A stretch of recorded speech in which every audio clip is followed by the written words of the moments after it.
The crystal chandeliers of Belmore Estate cast prismatic light across the Italian marble floors as I followed my sister Vanessa through the grand entrance. My mother walked between us, her designer handbag swinging with each purposeful step. I'd made the mistake of mentioning I was also looking at wedding venues, and Vanessa had insisted I join her tour to see what a real wedding looks like. "This is 20,000 square feet of pure elegance," the event coordinator, Patricia, explained as she guided us through the ballroom. Floor-to-ceiling windows overlooked manicured gardens that stretched toward a private lake. "We can accommodate up to 300 guests for a seated dinner." Vanessa clutched her fiancé Trevor's arm, her engagement ring catching the light with calculated precision. "It's perfect. Absolutely perfect. This is exactly the kind of venue that matches our status." I ran my fingers along the silk wallpaper, remembering the hours I'd spent in these rooms over the past 3 years. The scent of imported roses from the arrangements I'd personally approved last week filled the air. "The deposit is $15,000, Patricia continued, pulling out her tablet. "The full venue rental for a Saturday evening is $85,000, not including catering, florals, or—" "We'll take it," Vanessa interrupted, not even glancing at the price sheet. "Trevor's promotion means money isn't an issue. We want the first Saturday in June." Mom beamed with pride. "My successful daughter marrying a corporate attorney. This is exactly the wedding you deserve, darling." I smiled softly, studying the chandelier I'd had restored 6 months ago. The original had been damaged in a storm, and I'd spent 2 weeks finding the perfect replacement crystals in Prague. "Elena, why are you even here?" Vanessa's voice cut through my thoughts. "You can't possibly be considering this venue for your little wedding." "I'm just looking," I said quietly. "David and I want to explore all our options." Vanessa laughed, the sound echoing off the vaulted ceiling. "Options? Sweetheart, this venue costs more than your annual salary. What do you make as a bookkeeper? 40,000? 50? "Vanessa," I said gently. "No, seriously." She turned to Patricia with an exaggerated sympathetic expression. "My little sister works in accounting for some small firm downtown. She's marrying a public school teacher. I mean, it's sweet, but this," she gestured around the ballroom, "this is for people who've actually built something." Mom nodded in agreement. "Elena, honey, you need to be realistic about your budget. There are plenty of nice community centers that rent for a few $100s. Some of them even have working air conditioning." Patricia shifted uncomfortably, glancing at me with an expression I couldn't quite read. "Perhaps we should continue the tour?" We moved through the estate, and with each room Vanessa's commentary became more pointed. In the bridal suite she ran her hand over the velvet settee.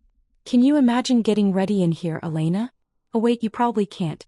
Your entire apartment would fit in this room." The gardens were next, where a white gazebo stood beside the lake. "This is where I'll have my ceremony," Vanessa declared. 300 guests watching as I marry the man of my dreams in the most exclusive venue in the state. "It's certainly beautiful," I offered.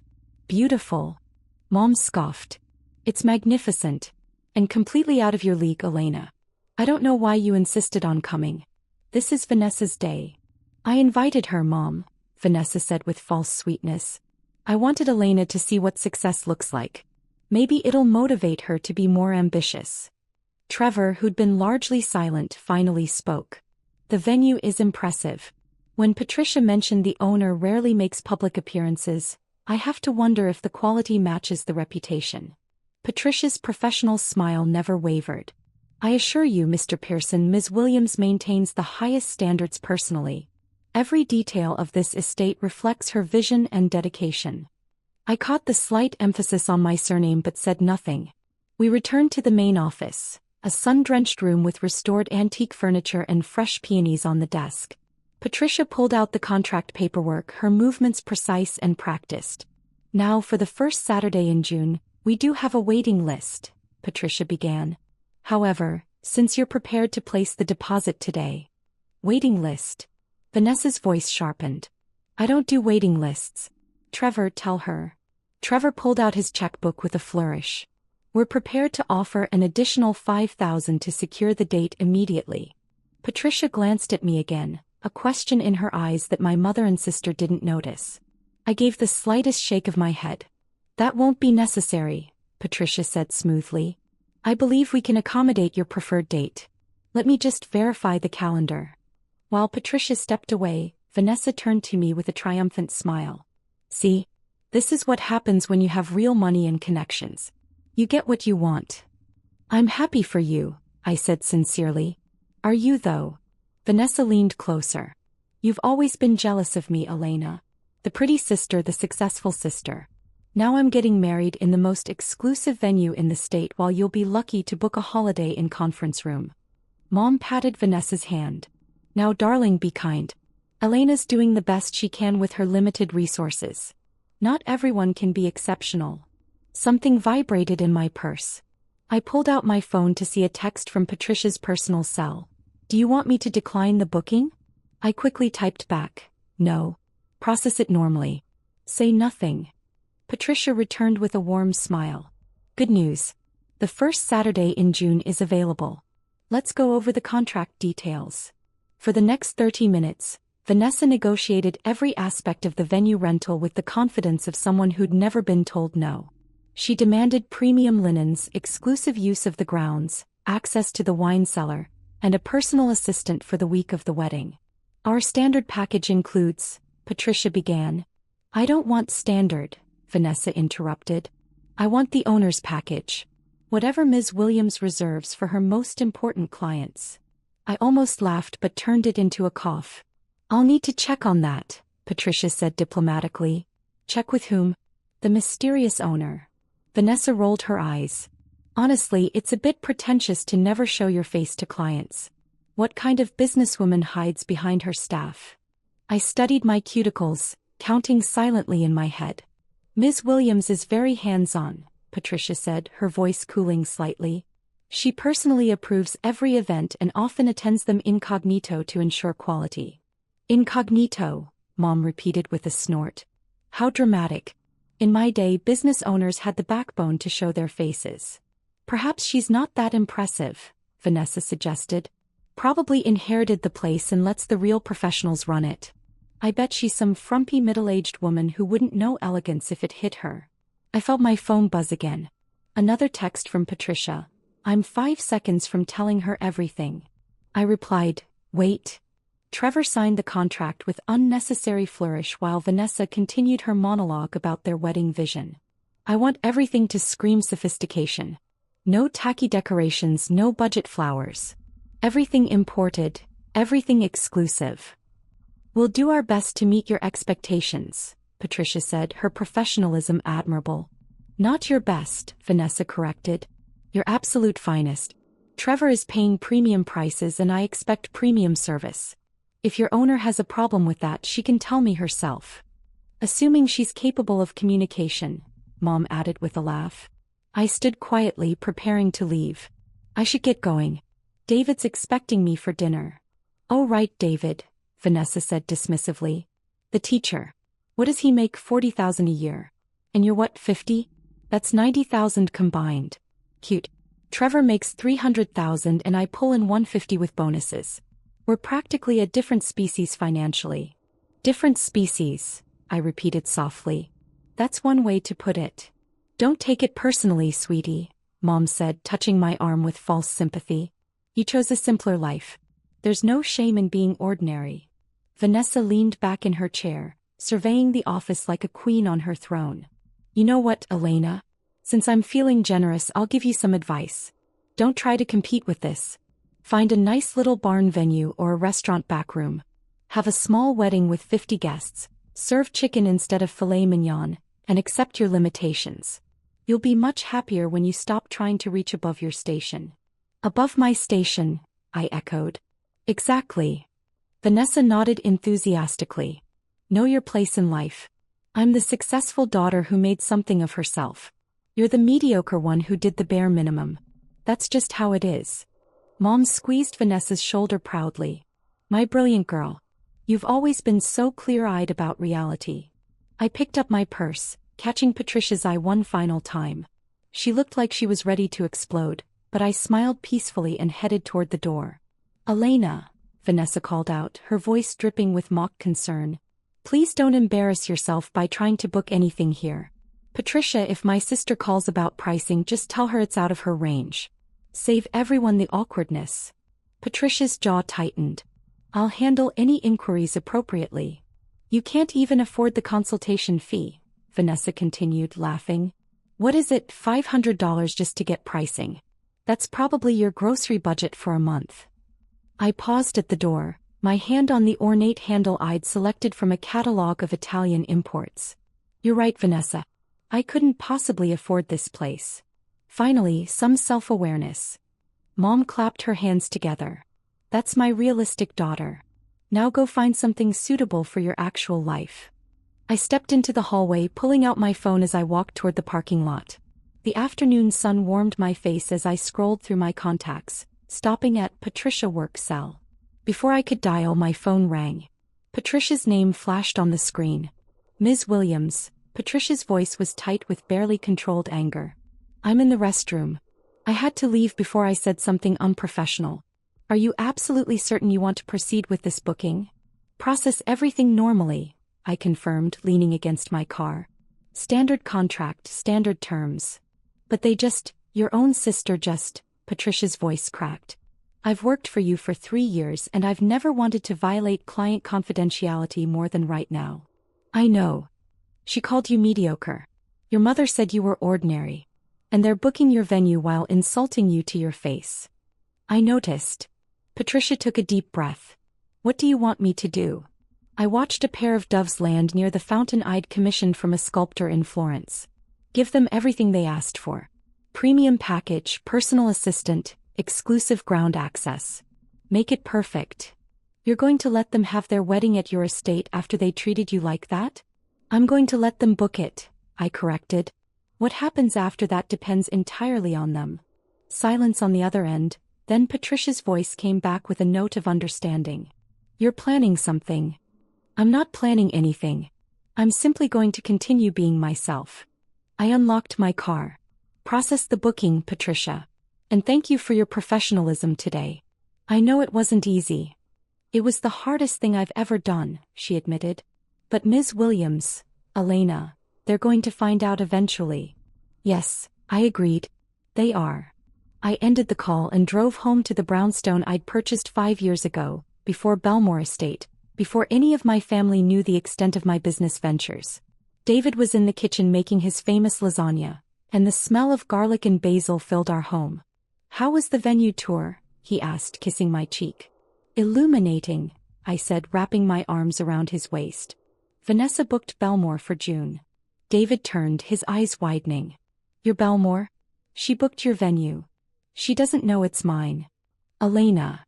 He studied my face carefully. What are you thinking?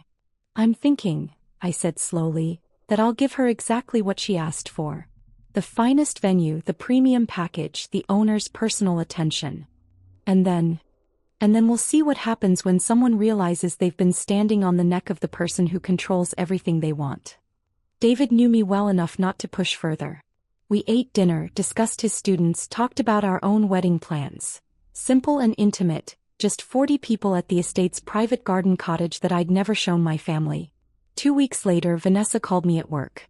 I was in my actual office, a converted warehouse downtown that housed my investment firm's headquarters, but I answered from my desk in the small accounting firm where I kept a part-time presence. Elena, I need to talk to you about something important, Vanessa began, her voice unusually serious. What's wrong? Nothing's wrong. Everything's perfect, actually. I've been thinking about what I said at Belmore and I was too harsh. I set down my pen. Okay. I want you to be my maid of honor. The request hung in the air between us. Vanessa, you have 3 best friends who've been planning this role since high school.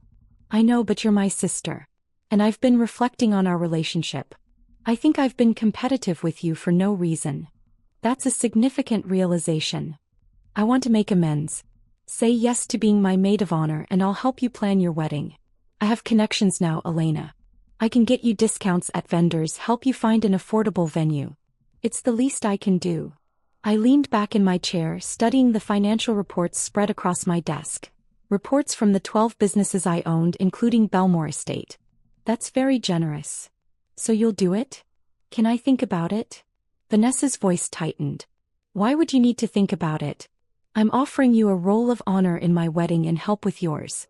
Most people would be grateful. I am grateful. I just need to check with David about the time commitment. Fine. But Elena? Don't take too long. I need to know by next week so I can order the dresses. And there'll need to be alterations ready because, well, you're not exactly model tall like my friends. After hanging up, I called Patricia. Has my sister made any additional requests? Oh yes, Patricia said wearily. She's called 17 times. She wants to change the flowers, upgrade the linens again, add a champagne wall, import oysters from France and have live swans on the lake.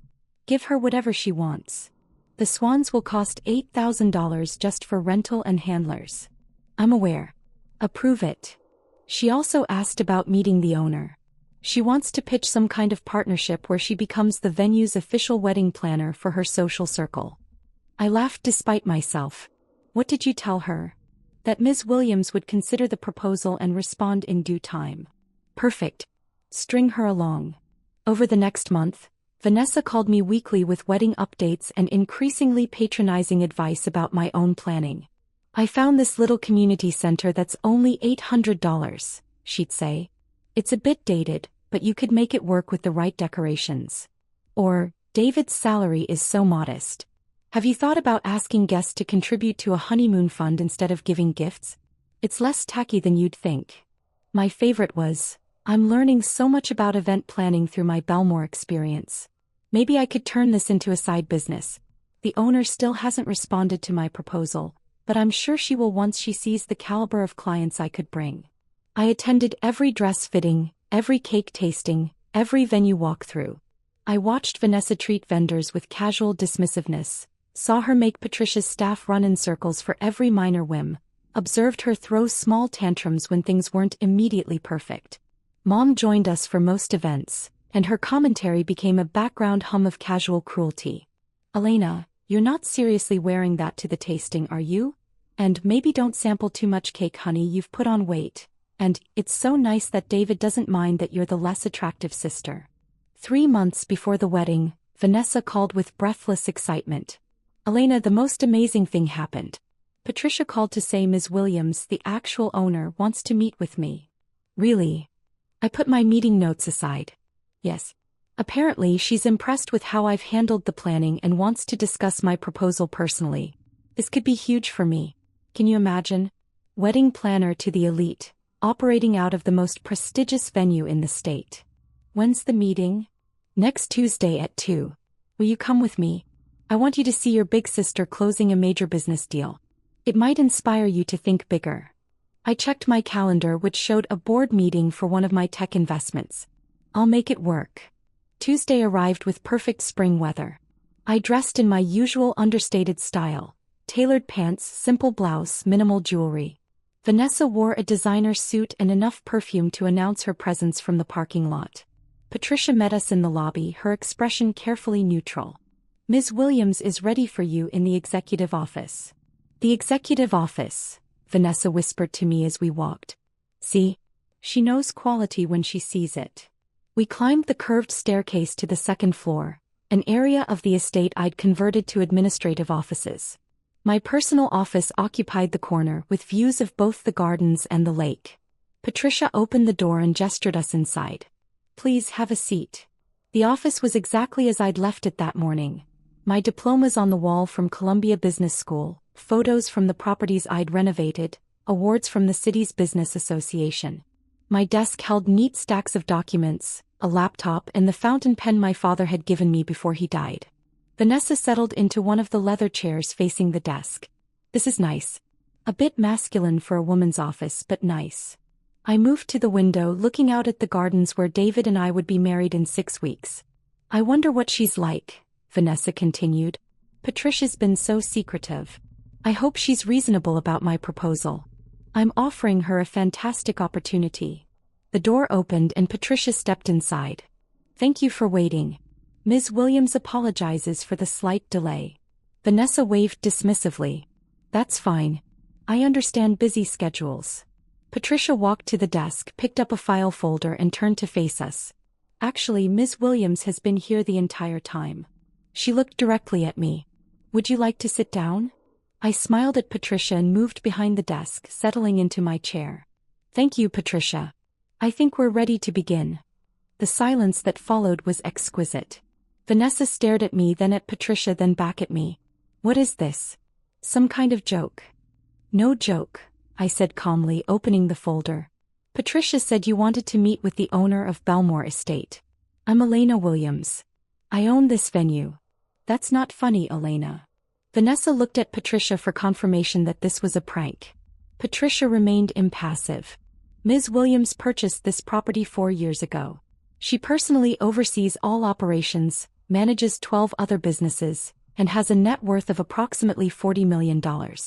Her primary income comes from commercial real estate investment and development. Mom, who'd been sitting silently in shock, finally spoke. That's impossible. Elena is a bookkeeper. I work part-time as a bookkeeper at a small firm because I enjoy the simplicity of it, I explained. It's meditative. My actual profession is commercial real estate investment and development. I own the firm where I keep those books, along with 11 other businesses. Vanessa's face had gone pale. You're lying. This is some elaborate prank because I hurt your feelings. I pulled out my phone and opened my banking app, turning the screen to face her. The balance showed 8 figures. This is just one of my business accounts. No. Vanessa stood abruptly. No, this is insane. You drive a Honda Civic. You live in a tiny apartment. I live in a 4,000 square foot brownstone worth $2 million. I drive a Civic because it's reliable and I don't need to impress anyone. And you've never actually visited my home, so you wouldn't know. Patricia pulled out her tablet. Would you like me to go over the estate's financials? Or perhaps show the ownership documents filed with the county? Mom's hands trembled as she gripped her purse. Why would you hide this from us? I didn't hide it. You never asked. You assumed I was struggling because I didn't flaunt my success, and that assumption revealed everything I needed to know about how you value people. Vanessa sank back into her chair. The entire time. You owned this venue the entire time and you let us say exactly what you thought, I finished. Yes. But why? Tears formed in Vanessa's eyes. Why would you humiliate me like this? I haven't humiliated you, Vanessa. I processed your booking, gave you everything you asked for, and provided excellent service through Patricia's team. The only humiliation you're feeling is from the realization that you built your entire self-worth on a false premise. Mom found her voice. This is cruel, Elena. Letting us believe you were poor, letting us feel sorry for you. You never felt sorry for me, I interrupted, my voice still calm. You felt superior to me. There's a difference. And I never said I was poor. I said I worked as a bookkeeper and was marrying a teacher.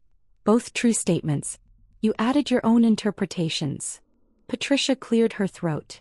Should I explain the current status of the booking? Please, I said.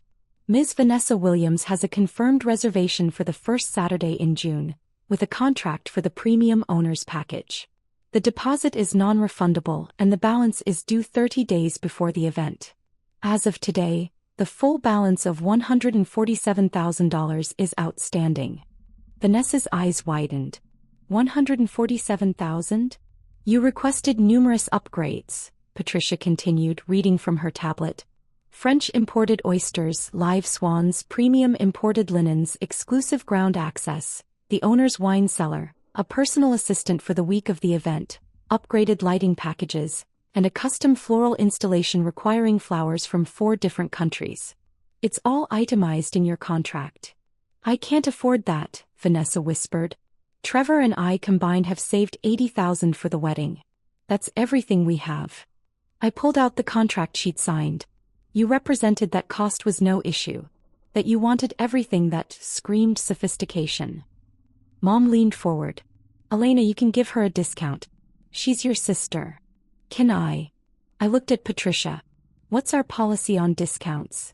Belmore Estate does not offer family discounts, Patricia said without missing a beat. In fact, given the additional demands Ms. Williams has made on staff time, 17 phone calls, 11 revised vendor orders, 3 complete redesigns of the floral plan, we typically charge an administrative fee for high-maintenance clients. How much is that fee? I asked. 20% of the total contract value. In this case, approximately $29,000. Vanessa stood again, her chair scraping against the hardwood floor. You can't do this. I can't. I tilted my head. Why not? Because we're family? You spent 3 months telling me I was mediocre, ordinary, and that I needed to know my place. You suggested I was jealous of your success. You offered to help me find affordable venues because you felt sorry for my limited resources.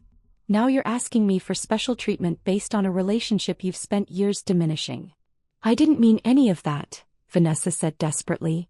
I was just being competitive. Sisters do that. No, Vanessa. Sisters support each other. What you did was establish a hierarchy where you believed yourself superior and me beneath you. The only thing that's changed is which one of us actually holds the power. Mom's voice shook. So this is revenge. You're going to bankrupt your sister over hurt feelings. I'm not bankrupting anyone. Vanessa signed a contract for services she requested. She can honor that contract, or she can cancel per the terms she agreed to, which means forfeiting the $15,000 deposit and owing a cancellation fee of 30% of the total contract value. Patricia did the mental math. That would be approximately $59,000 total.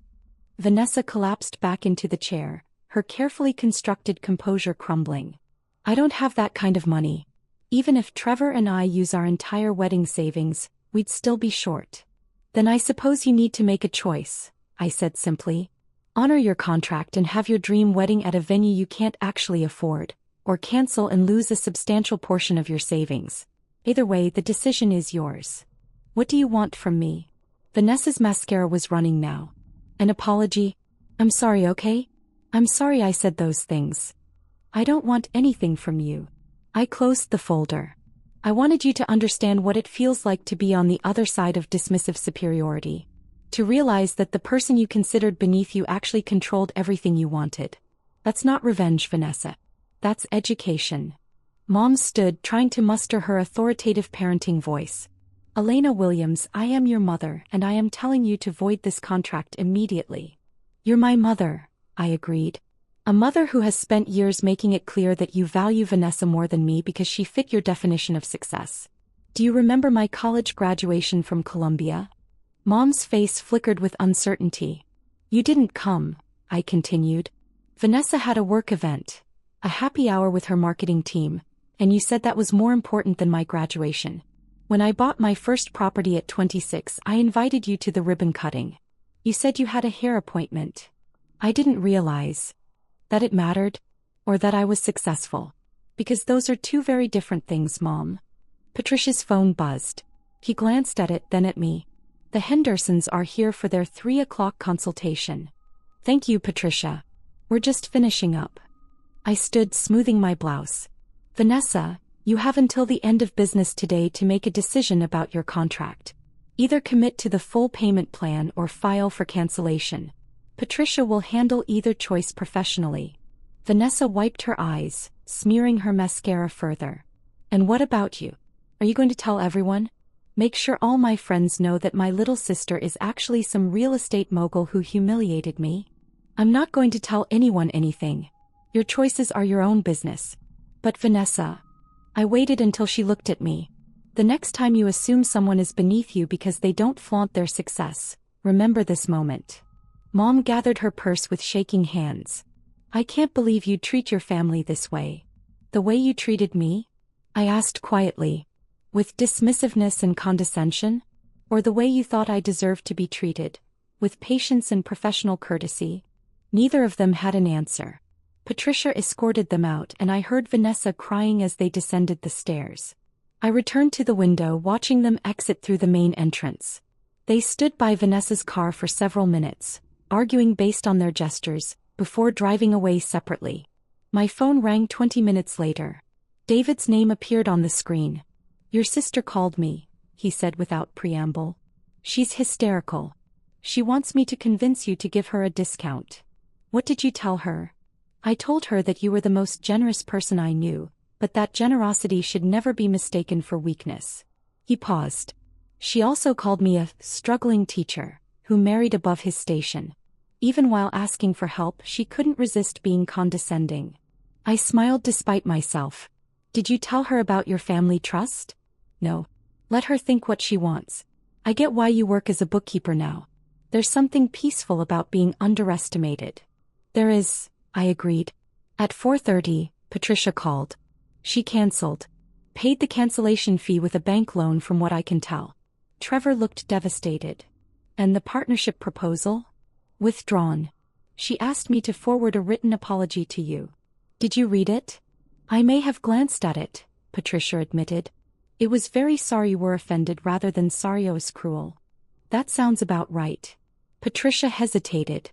For what it's worth, I've never been prouder to work for someone. Watching you maintain your composure while they said those things. Thank you, Patricia. That means a lot. So what now? I looked out at the gardens where my own intimate wedding would take place. Now we get back to work. The Hendersons need an event coordinator, and I have a board meeting at 6. Just another day at Belmore Estate, Patricia said with a smile in her voice. Just another day. 3 weeks later, I received a card in the mail. Vanessa's handwriting, but steadier than usual. Elena, I've spent weeks trying to write this and nothing sounds right. I can't apologize enough for how I treated you. Not just at the venue but for years. You were right. I built my self-worth on the idea that I was better than you, and losing that illusion has been devastating. Trevor and I are getting married at a small restaurant. We've invited 40 people. Mom keeps crying about the embarrassment, but honestly it feels more authentic than the spectacle I was planning. I don't expect your forgiveness, but I want you to know that I'm trying to become someone who deserves a sister like you. Congratulations on your wedding next month. I wasn't invited and I understand why. I hope you and David have everything you deserve. V. I placed the card on my desk, next to the invitation list for my own wedding. After a moment I picked up my phone. Patricia? Add one more couple to the guest list. My sister Vanessa and her fiancé Trevor. Email me their address and I'll send an invitation today. Are you sure? Patricia asked. I looked at the card again, at the shaky handwriting that betrayed how hard this had been to write. She needs to see what treating people with genuine respect looks like. Even when you have every reason not to. That's very gracious of you. No, I corrected. That's what family should be. And maybe it's time I showed her how that works. My wedding was exactly what David and I wanted. Intimate, meaningful, and held in the private garden cottage that most clients never knew existed. Vanessa and Trevor arrived quietly, sitting in the back row. She wore a simple dress and no jewelry except her engagement ring. When our eyes met, she smiled sadly and mouthed thank you. At the reception, she approached me carefully. Your venue is even more beautiful than I realized. The personal touches, the garden you designed, the cottage you restored, it's not just elegant. It's authentic. That's what happens when you build something for meaning rather than status, I said gently. She nodded, tears forming. I'm learning that. Slowly. Mom joined us, her expression uncertain. Elena, I owe you an apology too. I let ambition and social standing color how I saw you. I'm ashamed it took this to make me realize that you were successful all along, just not in the ways I was taught to recognize. I hugged them both, feeling the years of tension begin to ease. We're all learning, I said. That's what matters. As the sun set over the lake I'd restored, as David held me close on the deck I'd designed, as 40 of our closest friends and family celebrated around us, I realized that this quiet triumph of authentic connection, was worth more than any dramatic revelation. Vanessa pulled me aside before leaving. I still don't understand why you invited me. After everything. I smiled, squeezing her hand. Because you wrote that card. Because you're trying. And because the point was never to destroy you, Vanessa. It was to help you understand that treating people with dignity isn't dependent on their bank balance or their job title. I'm really trying, she whispered. To be better. I know. And that's why you're here. She left with Trevor, waving from their car, and I returned to my wedding. My real life built not on assumptions or status or superiority, but on the quiet confidence of knowing exactly who I was and never needing to prove it. The venue I'd built. The man I'd chosen. The family I was teaching slowly to see people for who they truly were rather than what they appeared to be. Sometimes the greatest power isn't in the dramatic reveal. It's in the choice to extend grace after you've already proven your point. And that, I'd learned, was the only kind of success that actually mattered.